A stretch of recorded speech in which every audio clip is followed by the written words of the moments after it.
Bulavinaka, good evening, ladies and gentlemen. Apologies for the delay. We had another set of consultations in Suva with the Chamber of Commerce and got slightly delayed. And thank you for your patience. As you know, it has been announced that the revised budget will be delivered on the 24th of March, which is next Thursday at 7:30 p.m. In Parliament. And once the budget is delivered on the 24th of March. Then the next day, on the 25th, we have the budget debated by Parliament. And then, God willing, the budget gets approved by Parliament. Because it is a mini budget, it will be debated for one day, as we've seen in the past.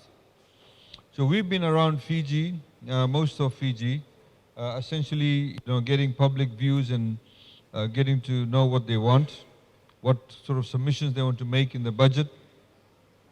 And then taking all these views, of course, we developed the budget. A lot of things we actually already have planned, some of the ideas we have. The reason why we actually have a mini budget is because when the budget was announced last year, for the full year, the borders weren't opened. We had said that because there were so many things that were uncertain, we may need to amend the budget. We may need to reconfigure a number of things. So this is why we're having the mini budget. Now, before we open up the floor to hear from you, get submissions from you, what your ideas and views are on the budget, we do a short presentation to you to show you where the economy was before the budget, where the economy was during the budget, and of course where the economy is now headed after the COVID is actually, we've come out of the COVID situation that we had for the past 2 years or so. I know some people come to these consultations. Some people come to these consultations just because they have some personal views or they have some personal problems. Not views, but personal problems. This is not the forum for that. Some people come to us and say, I've got a land issue, I've got an issue TLTB or Lands Department or Social Welfare or something else. We have got staff sitting right at the back. When we open the floor for discussions, you can take your personal matters to them and they will deal with that in the sense that they will take your problems down, your phone number, your contact details, and then we can get back to you in the next couple of weeks regarding that. This forum is about the budget itself. There are, of course, certain issues that we cannot solve for you. You've got a dispute with your neighbor, those sorts of things we cannot solve. We've had people come to us and say, Brian, my brother is telling me to now move out of the house. Can you solve the problem? We can't do that. That's a personal matter of yours. But we can deal with problems that may deal with any government agency, any problems that you may specifically have. So let's start off with the consultation, the presentation itself. As I mentioned that, it's not moving.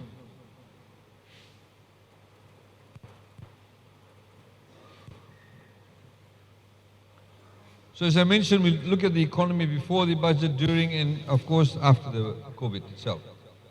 So where were we before COVID? So before COVID, we were growing for the past 9 years. So every year, continuously, we've grown for 9 years.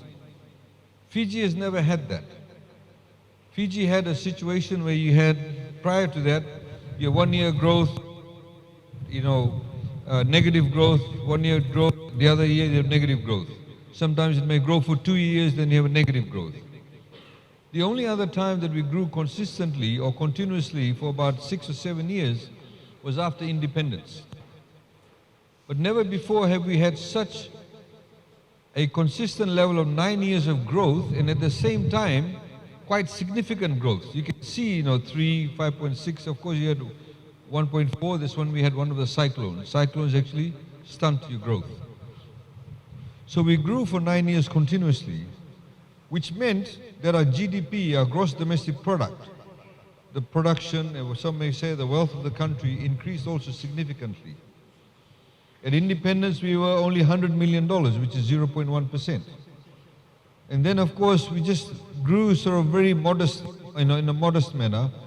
But if you see from 2010, when you had the 9 years of growth, from 2010 to 2019, it jumped from 4.8 to 10.7. The GDP per capita went from 7,100 to 13,000. Why did this happen? How do you see the manifestation of that? In other words, what can you see that shows you that the GDP has grown? You see more cars on the road, a lot more development, we have free education, the largest rate of infrastructure development, highways being built, roads being tar-sealed, a lot more people getting connected to water, electricity. We have social pension program. You know, a lot of people in Fiji, they've never worked for anybody. They work for themselves. You know, the villager or person selling fruits and vegetables, the farmer. So when they retire, when they get old, they never had FNPF because they never had worked for anybody.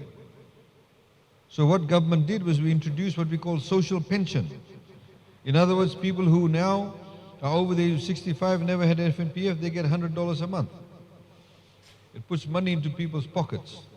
It makes sure that they have some form of assistance. All of this, of course, contributed to the growth we had. You know, we have now legal aid. Now, every town and city in Fiji has legal aid. We allocate over $5 million a year just for legal aid. So people become a lot more empowered. They're able to enforce their rights.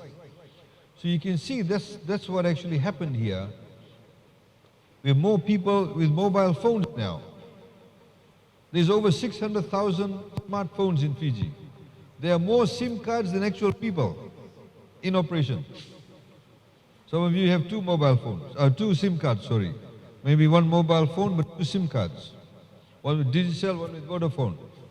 So maybe he has another phone. Some for legal reasons, some for not so good reasons. So that's the level of development that's actually taking place. Now, in Fiji, of course, a lot of people talk about tourism and sugar. They are not the only two things that have contributed to the economy. If you look over here, for example, you see manufacturing, you have agriculture. Last year, we had the highest amount of agricultural produce exported overseas. People are now not only exporting yangona, but they're exporting ginger. They're exporting turmeric, haldi. That's what's being exported now. I was in Kayasi 2 weeks ago. People up in Kayasi actually go out and look for wild haldi, wild turmeric. It's very highly sought after. As a government, our objective has been to try and diversify the economy. Not only depend on tourism and not only depend on, say, sugar, but depend on other factors like manufacturing. At this point in time in Fiji, whilst we lost 100,000 jobs because the borders closed, we in fact, one sector, the jobs grew by 3,000, and that's the BPO sector. The BPO sector is business processing outsourcing sector. So it's a new area. So if this lady, for example, is living in Sydney and she wants to call her bank and make an inquiry, and she thinks she's calling her bank in Sydney, in the city, when she dials a number in Sydney, the phone call is answered by somebody in Fiji. A Fijian actually is answering the phone and helping her with the inquiries. Because it's cheaper for them, a lot more efficient for them to have that call center in Fiji.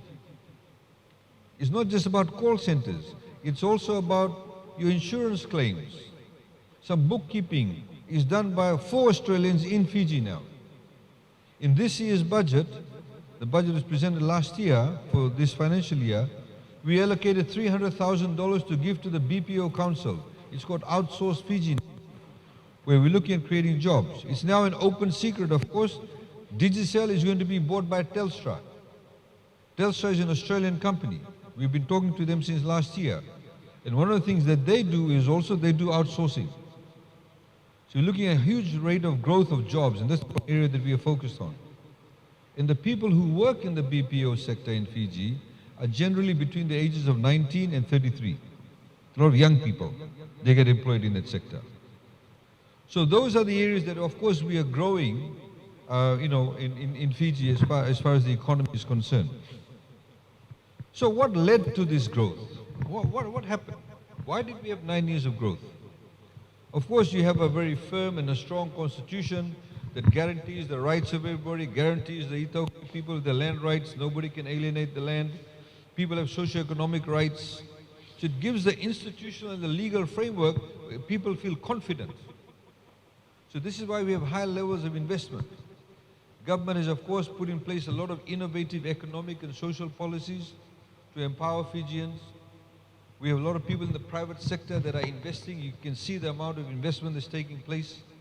You know, when government outsources things, so for example, before the old system you had PWD, Public Works Department. And within that you had the Department of National Roads. You have maybe 500 people and they'll do their work. So if there's 500 people, there's limited amount of work they can do. But if you say you're going to now give it to the private sector, you can give contracts for 50 companies at the same time. And they can all work in different parts of Fiji. So you get the job done much quicker, a lot more efficiency and a lot more jobs get created. So that's what's actually, those kind of economic policies we put in place that, you know, make sure that the economy grew at a faster rate and of course in a consistent period. Those of you who are old enough to know that before in Fiji, if you earned, I remember in 2007, if you earned $8,400, you had to pay tax. $8,400, you had to pay tax, anything above that. Then it was changed to $8,600. And then it became $16,000. That became the income tax threshold. Today, you don't pay any tax until you earn more than $30,000.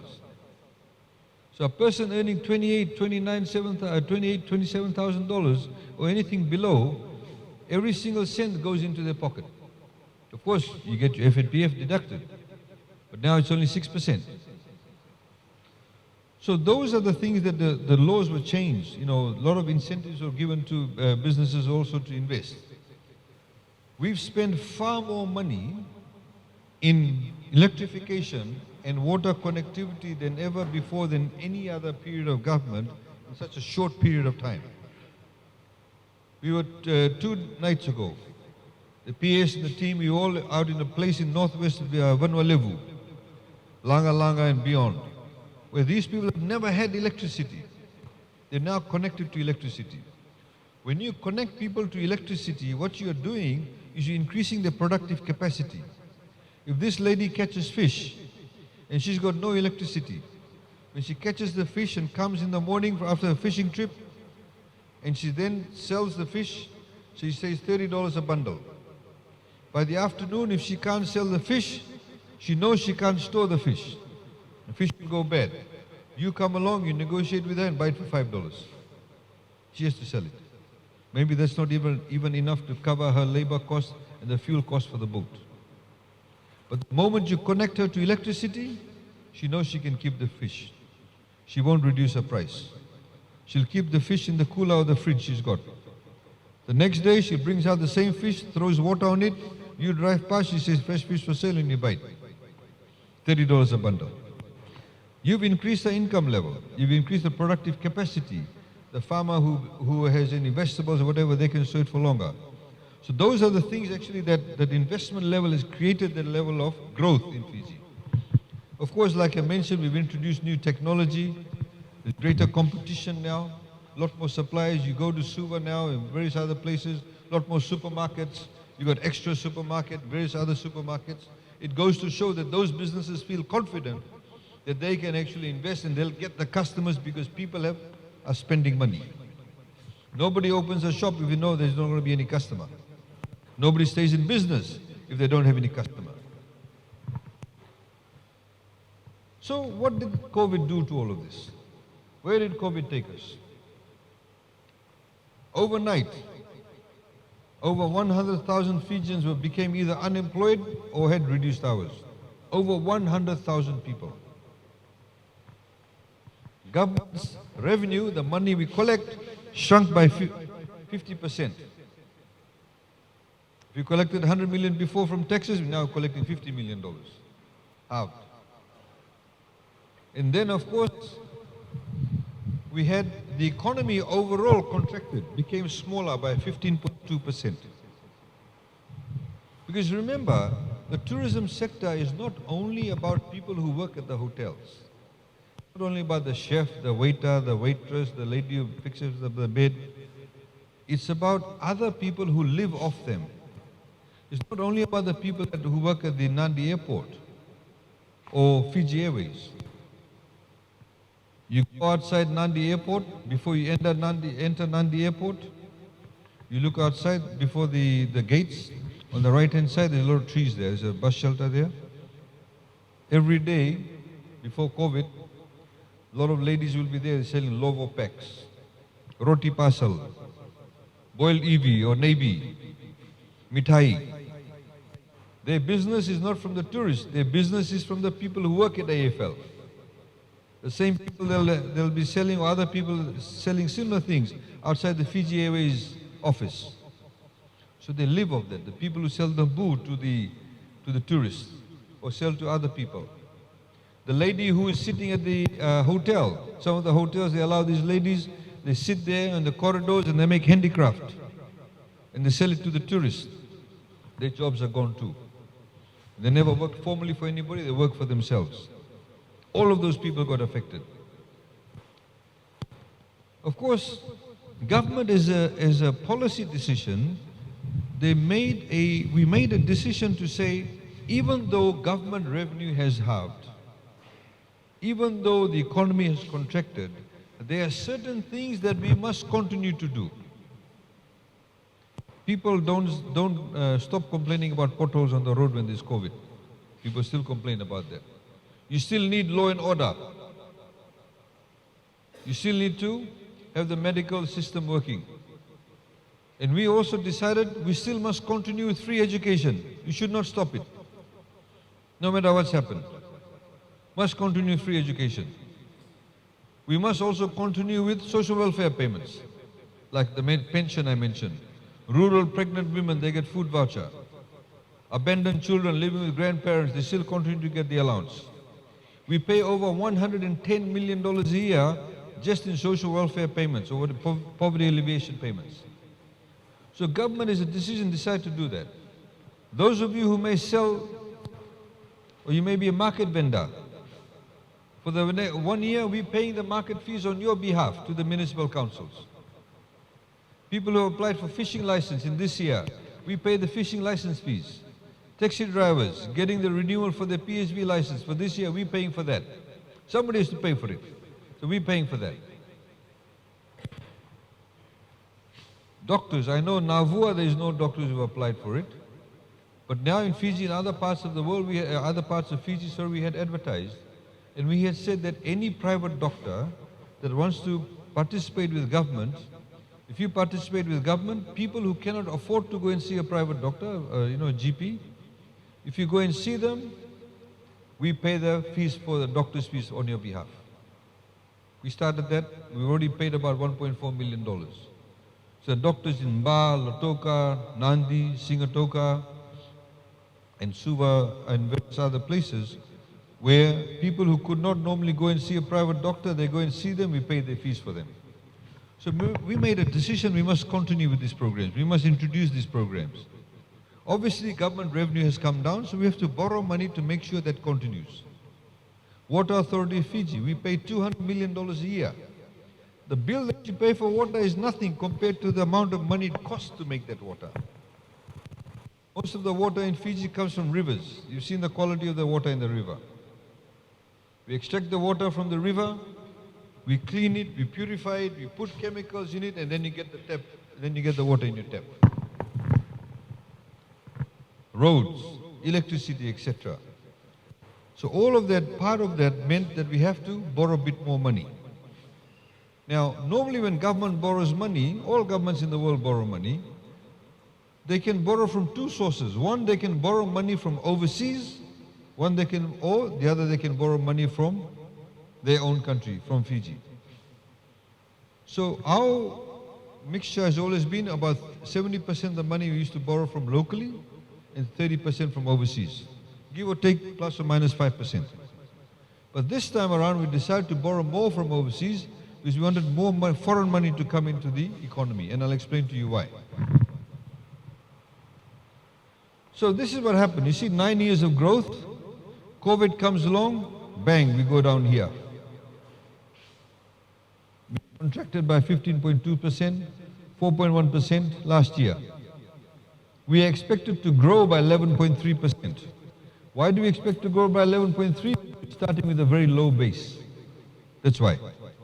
The economy has become really small, so it grows slightly, it seems like a huge number. But it still won't be the same level as what we had before COVID. Look at the tourism arrivals. In 2010, we had 632,000 tourists. From here, it started growing. You can see that. Before COVID, we had 894,000 tourists that came to Fiji.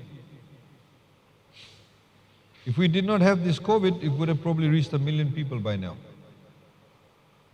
But look what COVID did. It bang, we went down from 894 all the way down to 147. Last year, only 32,000. You can see the difference. Now with the borders opening, we expect 447,000 tourists to come. It's a lot of tourists compared to this number here. But of course, it's still less than 2010. 2010, we had 632,000, quite low compared to this. But look at that, much lower than that, but much bigger than this. So that's the situation. Of course, the borders are opening now. A lot more people are going back to jobs. If you go to the western side, farmers used to supply, for example, tomatoes, lettuce, are getting some business now. So they're beginning to supply to those hotels, etc. And other people who live off the people who work in the hotel industry, the tourism sector, they're getting their jobs now slowly. Let's look at other countries in the world, tourism-dependent countries, the island countries, like us, because we're an island country. So you look at a country like Maldives, the first one. Maldives actually contracted by 32%. Maldives is in the Indian Ocean. They get a lot of tourists from Europe, from China, from India. Very heavily dependent tourism. A couple of their resorts have won Resorts of the Year award for a number of years. They're contracted by 32%. Aruba, St. Lucia, Barbados, Bahamas, St. Kitts, all these countries are in the Caribbean. They're close to, they get a lot of Canadian tourists, a lot of American tourists. They also contracted. Fiji sits here at 15.2%. That's how much we contracted by. So you can see all the island countries that are very heavily tourism dependent also contracted significantly. We've just put Vanuatu here just to give you a perspective. Vanuatu does not get as many tourists as we used to, but just to give you a comparison. Look at other countries, how much they contracted by. Even the bigger countries like United Kingdom, they're contracted by 9.8%. Philippines, India, Malaysia, Singapore, Germany. Even countries like Australia, New Zealand, and USA, they all contracted. And even though they contracted, say, New Zealand by 2.1%, I'll show you later on how much debt they've accumulated as a result of that contraction.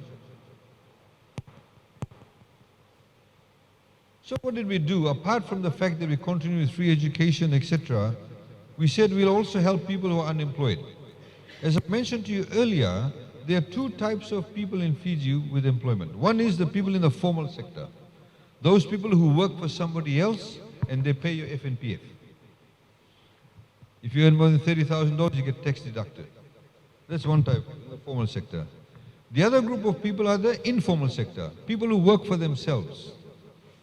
People who maybe sell stuff by the roadside, they make handicraft, they're self-employed. They don't pay F&PF. They don't have F&PF accounts. So when government decided to help all those people who became unemployed, we said to people, whoever has got F&PF account, from the general account, you can take out X amount of dollars per fortnight. If your money ran out from the general account, government paid $225 a fortnight. People who had reduced hours, instead of working 5 days a week, were working 3 days a week, we paid them for the 2 days, reduced hours. That's the unemployment benefit we paid.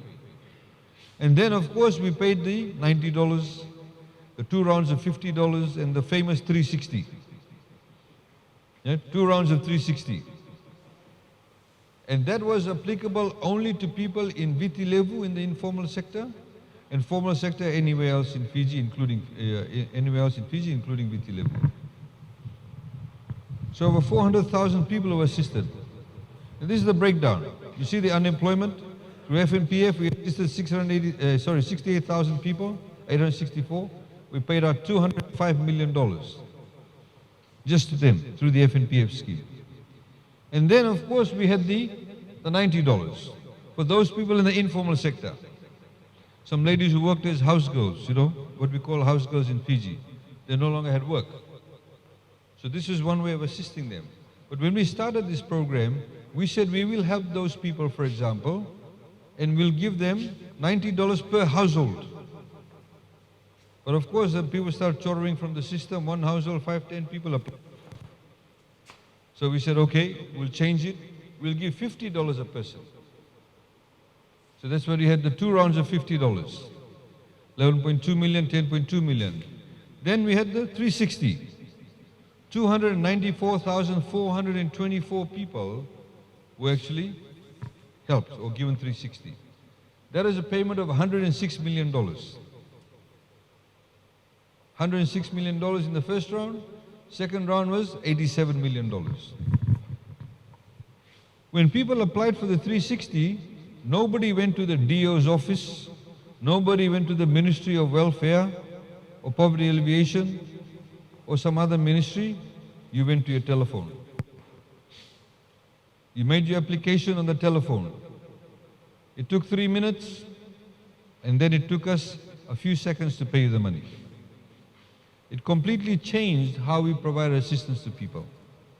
Today, as the PS economy will tell you, other countries want to find out from us as to how we did it.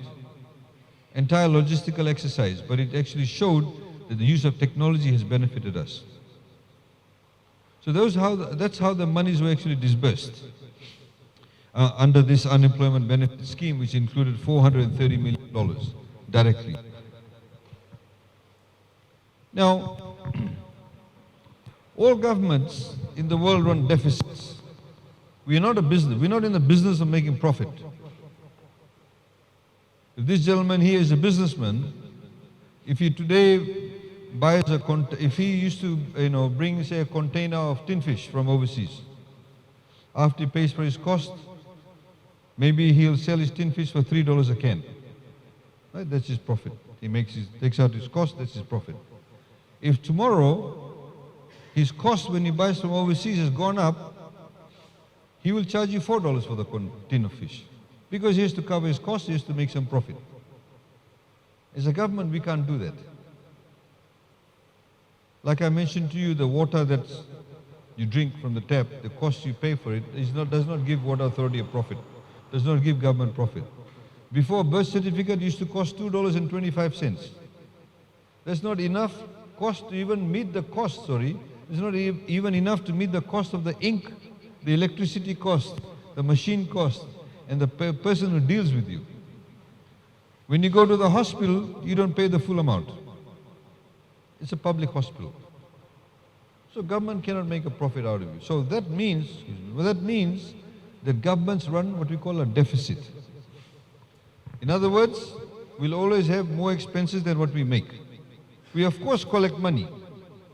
When you go and buy something, you pay VAT, we collect that. When a business pays tax, we collect that.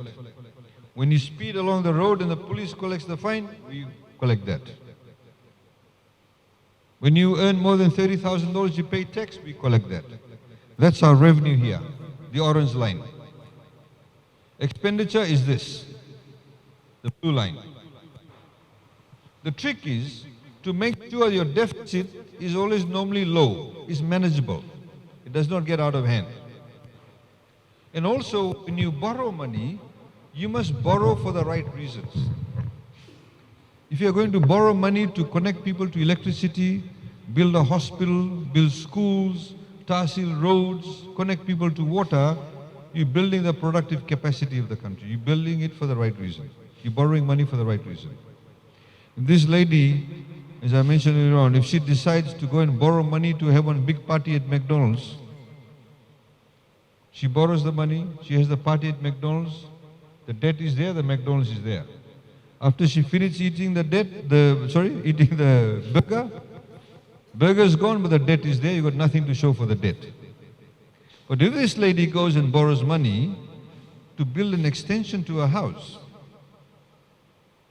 the debt will be there, the house will get renovated, builds an extension.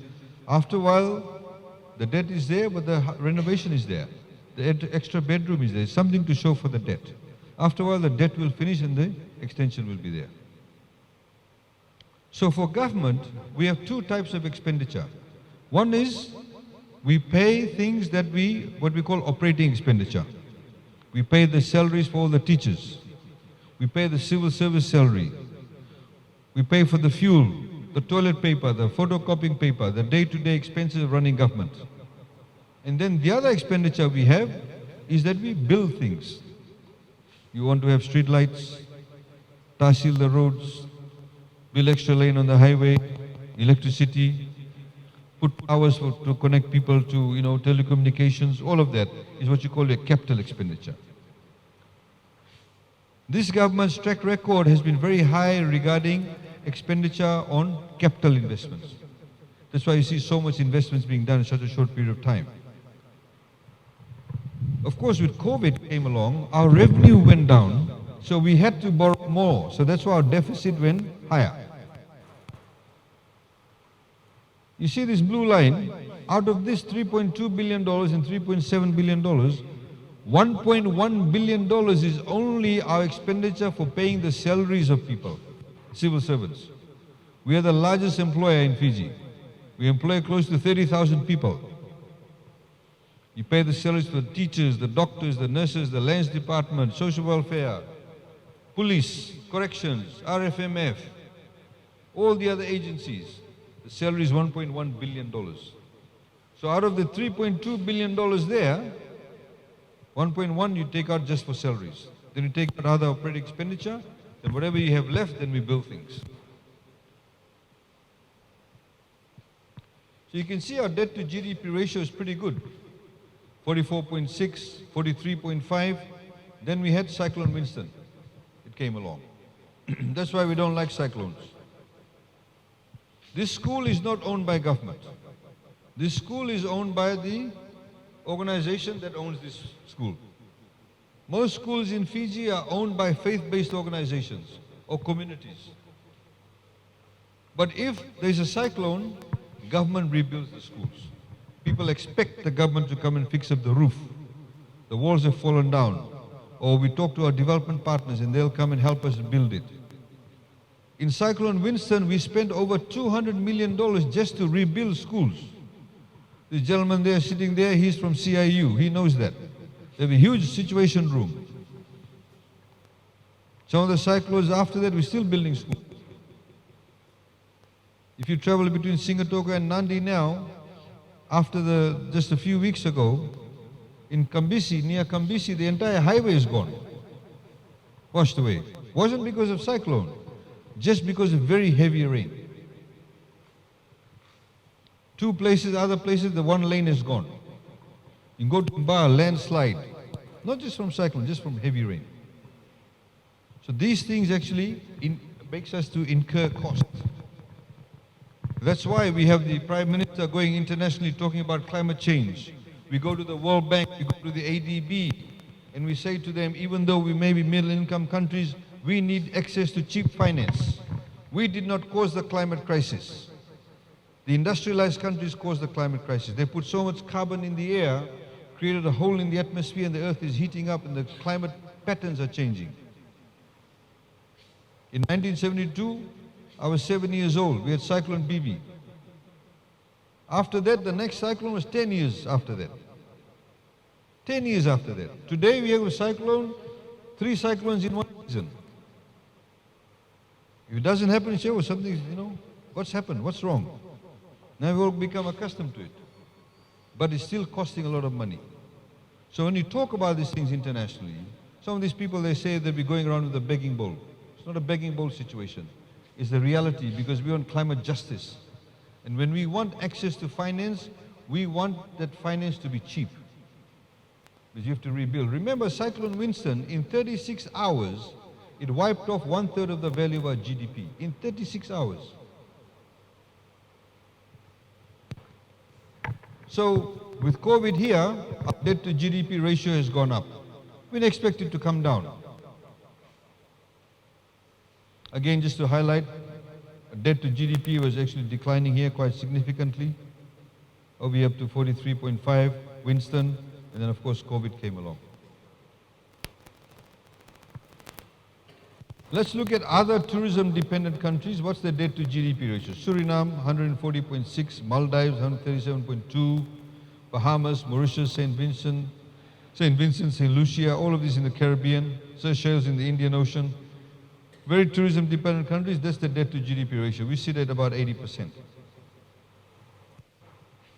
Let's look at other countries. What's the debt to GDP ratio? The orange line is what was the debt to GDP ratio before COVID? The blue line is after COVID. What is the debt to GDP ratio? You may recall I mentioned New Zealand. New Zealand contracted by 2%. But look at the debt to GDP ratio. New Zealand's debt to GDP ratio before COVID was about 28%. After COVID is 52%. A country like New Zealand even. Nearly doubled. From 28 to 52. Australia 42 to 52 or 62. 62. So I can't see from this far. So this is the level of debt to GDP. I mean, countries like, Maldives, look at them, they're 72 to about 137. Fiji sits here from 46 odd to 80.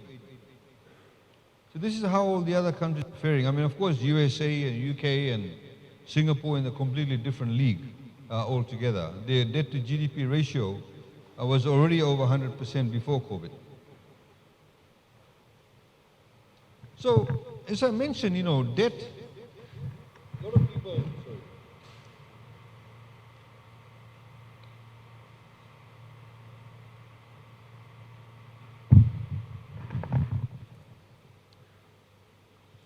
as I mentioned, a lot of people in Fiji talk about debt now without really understanding about debt.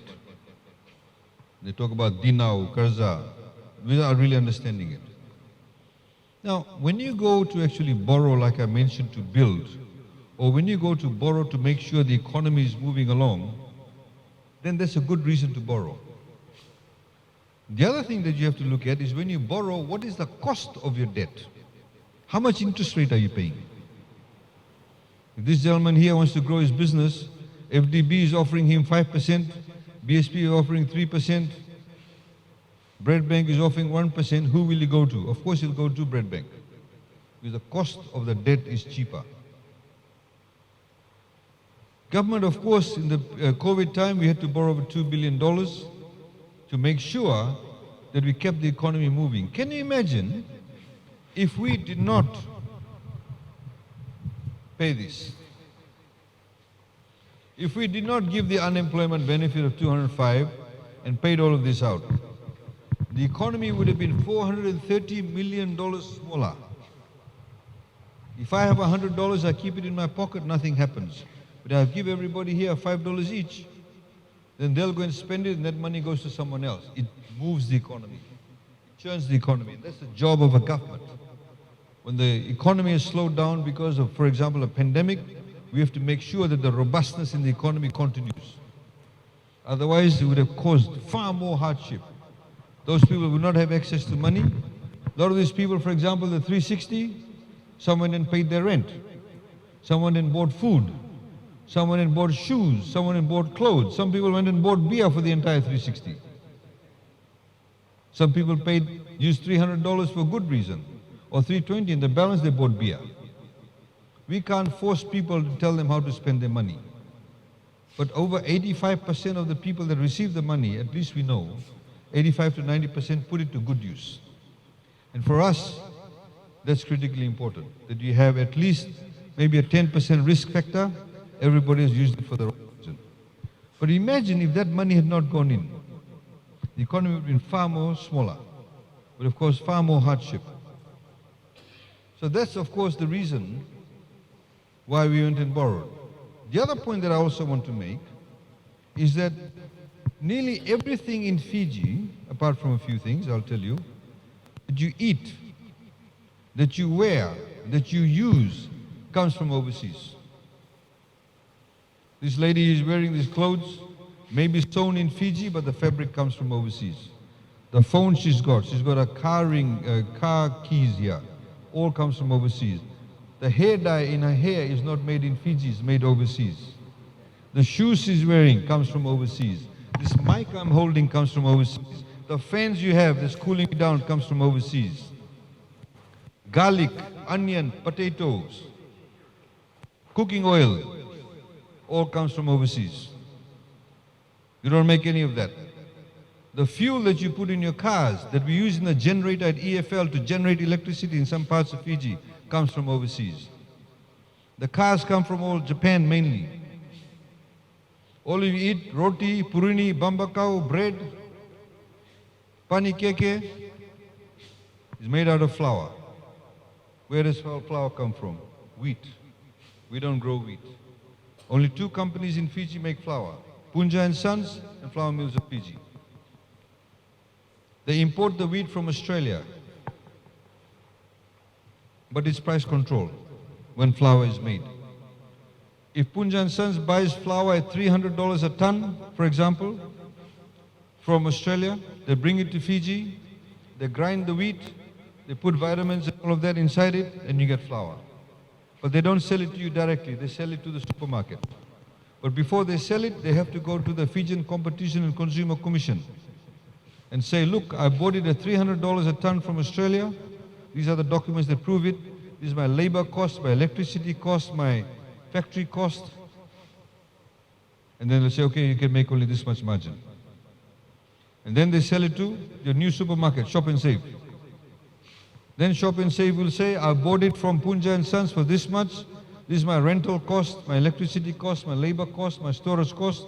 They say you can sell it for only this much. That's your margin you can make. But if tomorrow, so that's what you call wholesale price control and retail price control. But if tomorrow Australia puts up the wheat from $300 to $400 a ton, the price of course will go up. Because Punja and Sons will come along and say, look, instead of buying it $300, I paid $400. That's how prices go up. So the point though is, in buying all of these things, you need foreign currency. They don't pay for the oil that we buy, the fuel that we all buy, bus companies use. The 3 fuel companies, they buy all the fuel from Singapore. All of it comes from Singapore, because Singapore is the refineries. Pay in US dollars, Japanese yen, Australian dollars, euros. They are the dollars that we trade in. You need foreign currency to be able to trade. When you don't have foreign currency to trade, people can say, oh, that country has gone bankrupt, it doesn't have enough foreign currency to trade. They don't have, you see some countries, you'll find that. They don't have enough foreign currency to buy wheat. They don't have enough foreign currency to buy other things. So that's critically important to maintain our foreign reserves. If we as a country had not pumped in that amount of money into the economy, one of the dangers that could have happened, most likely our dollar would have been devalued.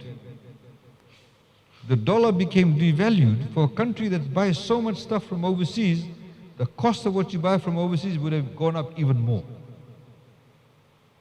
So we avoided the devaluation of the dollar. So the financial stability has continued. A lot of people don't realize this. As I mentioned to you about the debt, World Bank is currently lending to us some of the loans at a 40-year term, 10-year grace period, 0 interest rate at 0.75% service fee. What does that mean?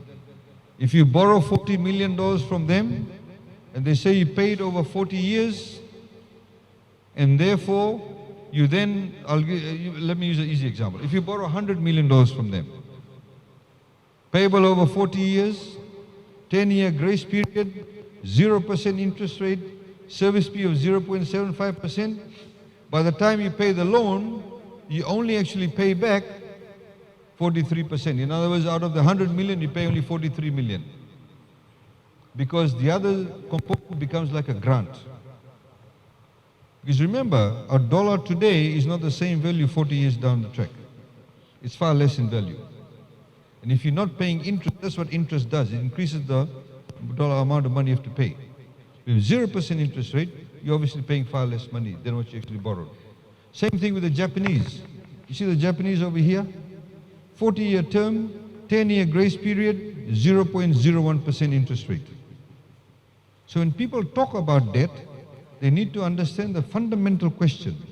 Why did people borrow? Where was the money used? And how much is the cost of the debt? What did it cost you?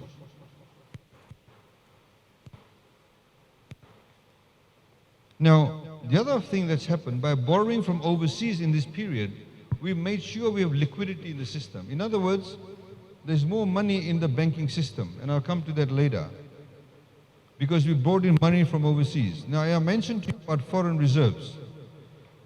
International benchmark for foreign reserves is that a country should have at least 3 months worth of imports. Enough foreign reserves to import for 3 months. That's the international benchmark. So if you look over here, in 2010, we had $1.3 billion, economy was obviously smaller, but we have 4.7 months worth of imports. That amount of foreign reserves could mean we could import for 4.7 months. Today we have $3.1 billion, 8.7 months worth of imports. So we're in a very good place. So we don't have a problem in doing imports. And of course, this is a strategic decision, because by borrowing more from overseas, it meant not only our liquidity levels went high, but when you get more foreign money, it meant your foreign reserves went high. Because normally the foreign currency comes from tourists. They're the ones who bring the foreign dollars. So we anticipated that if the tourists are going to stop coming, we still should maintain foreign reserves. And how best do you do it? That is by borrowing more from foreign sources. As a result of that, of course, liquidity is quite high now. Liquidity basically means the amount of money in the banking system. Now remember, banks, for them, money is not the money the way we see it. For them, money is a product they should sell. And when they sell money, they charge you interest rate, and that's how they make their money. So money for them sitting around does not make money. It's a product. It's like you having bananas in your storage. You only can make money from the bananas if you actually trade in it. That's precisely what banks do. So for us, it was very important that we have high levels of liquidity. We must have lots of money in the banking system. Because one of the things that happens when you have lots of money in the banking system is that your interest rate comes down. You see, the average interest rate is 5.7% now. So when the economy opens up, somebody wants to build a shop, build homes, etc., the interest rates will be low. And that is a result of the strategic decision to have more liquidity into the system. So that's what's happened. I'm sure all of you agree the price of things are going up. Everybody agrees. For a country that, of course, imports a lot of things, the price of things will go up. A couple of reasons. Because of the pandemic, the freight costs have gone up. The session I was just in Suva, at the GPH, we had somebody from Swire Shipping. And he's pointed out in some cases, the cost of freight has gone up by 500, 600%. A container that used to cost $5,000, today from that same location or destination, start point to Fiji, is costing $15,000. It's tripled. So obviously if this gentleman is the importer, he's not going to charge the same price. He'll increase his cost because he has to pay far more for the freight. The other issue that's also happened as a result of COVID-19 is that the supply chain issue. You know, there's certain things like I held up that phone. The phones that you have, there's a chip in there. It's made out of a particular metal. That metal is in short supply because borders have closed down, countries have stopped mining. Before the pandemic, a bag of fertilizer that the sugarcane farmers use cost $45.65. They don't pay $45.65. They pay $20, government pays $25.65 on their behalf. Now the same bag of fertilizer before the Ukraine war, the costing landed on our desk is going to be $80 to $90 a bag for the same bag of fertilizer. So the farmer obviously is not going to, I'm not going to pay anything more than 20. Guess who's going to pay the $60? Government. Already government is making an allocation for the 25-65, $15 to $16 million. Now it has to go up to $45 million allocation. That's how much it jumped by. This is before Ukraine. As you know, Russia and China, between Russia and China, they make nearly 90% of the world's fertilizer. At least the raw materials, urea and potassium and all those types of things. So there are two types of inflation, of course. One is what we call the imported inflation, the green line here, and the other one is the domestic inflation. Sorry, I should also go on that page there too. So the green line is the imported inflation, which is going up, and the yellow line, which is hovering just above 0%. You know, as I mentioned, Yongona before Winston was $85 a kilo. After Winston became $185 a kilo. Bananas $2 a bunch in Suva. After Winston $7, $5 a bunch. Long bean $2, after that $5. That's the domestic inflation. And then of course the other is the import inflation, which is things like your fuel. Fuel is of course increasing significantly. Ukraine and Russia, that part of the world, they have a lot of fuel.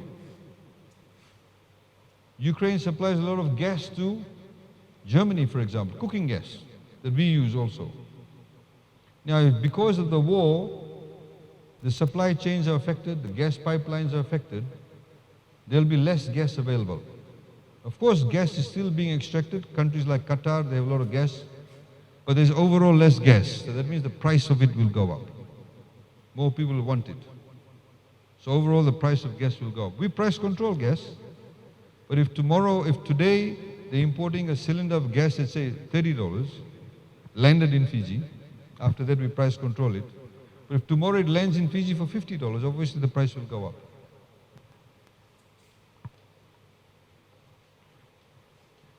Look at the inflation rate of other countries. This is at February because inflation rate obviously is quite volatile. It can change significantly over weeks. USA, inflation rate is 7.9%.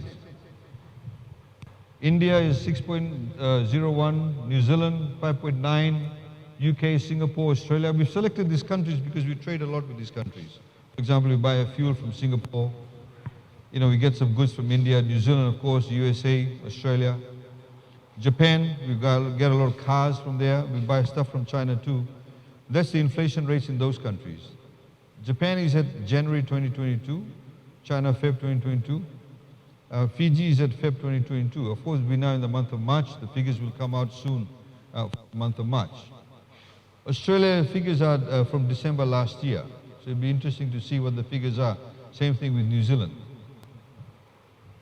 So inflation rate, cost of freight, all of those things are not something that's peculiar to Fiji. It's a global phenomenon. And we expect this to continue for a period of time. And then it will level off. As the Swire Fishing CEO told us recently, just tonight, that they expect it to level off soon.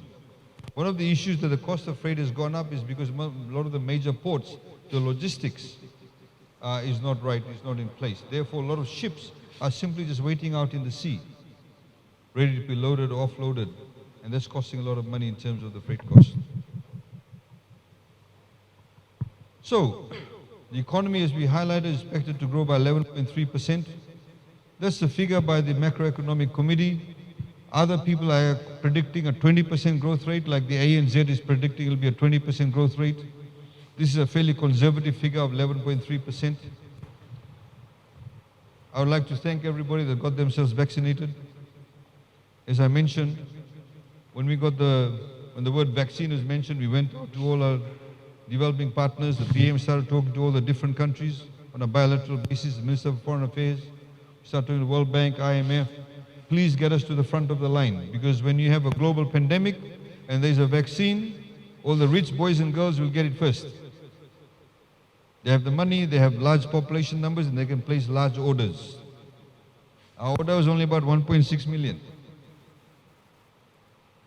Country like USA, 300 million people, the order is for 600 million. Whose order will they take? Ours or theirs? The pharmaceutical companies. So, through the efforts that we made, Fiji was able to get those vaccines very quickly. As I mentioned, have I already mentioned that? COVAX initially gave us 4,000 doses. Then the Indians gave us 100,000 doses. Then the Australians, then the Kiwis, and now the Americans. Every single one of you who's been vaccinated has not paid a single cent for it. Your booster, nobody's paid a single cent for it. And we ourselves have not paid a cent for it as a government because of the efforts that we put in place through the diplomatic channels. And they saw confidence in the way that we're managing the economy. They saw confidence in the representations we made to them. And they saw confidence in the administration of it. And that's why we're able to be one of the most highly vaccinated developing countries in the world. That's why we were able to open up the border last year on the 1st of December. $500 million assistance, of course. But we've done other things too apart from that. If you look over here, ECAL has been reduced from 10% to 5%. ECAL is the Environment Climate Adaptation Levy, which you paid if you had a business, a gross turnover of more than $1.5 million, if you're in the rental car business, you went and hired a car, if you wanted to watch the movie, if you went to a hotel, you drank beer at the pub, you paid ECAL. ECAL by law, we have to set that money aside and only use it for environment and climate adaptation matters, and we have to publish that. Departure tax has been reduced from $200 to $100. Removal of stamp duty. Nobody pays stamp duty now. Before, if you had a mortgage, etc., you had to pay stamp duty. No more STT, service turnover tax. Over 2,000 items in the last budget, we reduced the tariff. Either made it 0% or made it 5%. Some went down from 32 to 15 just to protect some local industries. No more business license. If this lady wants to start a business tomorrow, she can start a business. She doesn't have to apply for business license. A lot of businesses were provided deferment of tax payments, etc. FNPF, as you know, was reduced from, used to be 10 and 8, 10 by the employer, 8 by the employee, went down to 5. A lot of people said we want the money in our pocket. We want to contribute less to FNPF.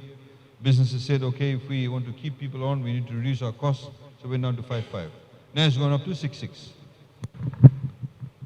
We have a $200 million loan facility.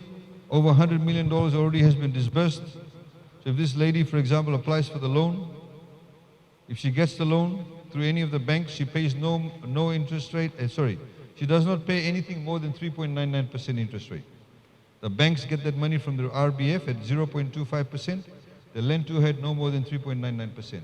The first 2 years, the interest rate for her, we pay. Government has made a budgetary allocation. We pay the interest rate. She doesn't pay any principal or interest until the third year. Those kind of facilities we've already provided through this particular scheme. So, where to from here? The borders are opening up. We're expecting the numbers are looking very good for the from the end of March, April, May, June, July. The bookings are really looking good. Speaking to Fiji Airways, speaking to the hotels, that means more tourists will come into Fiji, which means the economy will move even more. Other industries are also coming up now. A lot more people because of the lockdowns, you know. Some of the factories were working at half pace. They're now, coming up again. Despite the downturn in the economy, all the banks are still safe. All the banks are operating. There's about $100 million worth of provisioning that was done by the banks because some people had, small accounts, was working in a hotel, had a $1,000 account, $2,000 account. Those loans have actually been written off or provisioned for. The banks are still buoyant. They still have liquidity in the system. You have, financial stability overall in the economy. And as we mentioned, of course, we don't have devaluation. Our currency is looking strong compared to and despite all the what we've gone through COVID. A lot of emphasis through, BPO sector, as I mentioned earlier on, agriculture, fisheries and forestry, and of course new technologies we are investing in. And we provide a number of incentives for the economy overall. So ladies and gentlemen, that's in a nutshell where we are at. As we said, we deliver the budget next week, on the 24th of March at 7:30 p.m. And if you want to make any submissions, please do so really quickly. If you don't want to do it tonight, you can email it. That's the easiest I would suggest. Don't post it. It won't get to us before then. And we will, of course, be drafting the budget very soon. We already have started doing that. It will be good to get your input. I'd like to now open up the floor for any questions or comments you may have. Please feel free to ask any questions. If you have also any submissions you'd like to make. As I said, that if you have any individual issues, please, if your land issue, whatever it is, some personal matters, please go to the back. There's 4 people there at the back of the desk. They're putting their hands up there. Please have a look at them, those 4 people there. They will take down your questions and comments and queries. I will get back to you. Please give all the facts. As I said, we cannot solve personal problems. We've had people coming to us and saying that my brother has cut off my water pipe and the tree is coming into my yard. This is not the forum for us to do with. There are certain things we cannot do, certain things we can do. Please go to the back now if you want to have the personal matters attended to. If you want to ask any questions, you want to make any comments, please feel free to talk about it in any language. You speak in the Itoke, Fiji, Hindi, any language you want to speak in. We've obviously got translators here. Let's keep it as informal as possible, and we'll open up the floor. Please put up your hand. You've got people going around with mics, and they can come to you. Naka, thank you.